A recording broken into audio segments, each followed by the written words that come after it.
Jungle.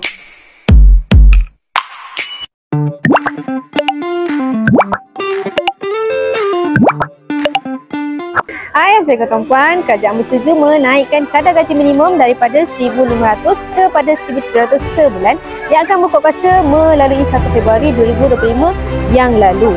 Ramai golongan yang bergaji RM1,500 merungut kerana tidak dapat menyimpan atas kenaikan kos sara hidup. Dengan kenaikan paras gaji minimum ini, adakah tuan-puan akan terus berbelanja ataupun gunakan peluang ini untuk menyimpan? Walaupun secara matematiknya tuan-puan dapat duit lebihan sekitar RM200, tetapi simpanan adalah atas habit ataupun tabiat, yang mana jika tuan-puan tidak paksa diri untuk menyimpan, gaji RM10,000 sekalipun tuan-puan tidak akan mampu untuk menyimpan. Dari buku Misi Bebas Hutang tulisan Tuan Muhammad Zulkifli bin Syafi'i, simpanan yang berjaya adalah simpanan yang perlu dipaksa dan dilupakan.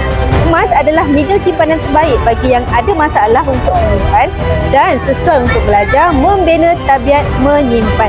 Apabila tuan-puan menyimpan duit, tuan-puan akan mudahnya lihat nombor dalam akaun dan berapa baki dalam duit simpanan tuan-puan.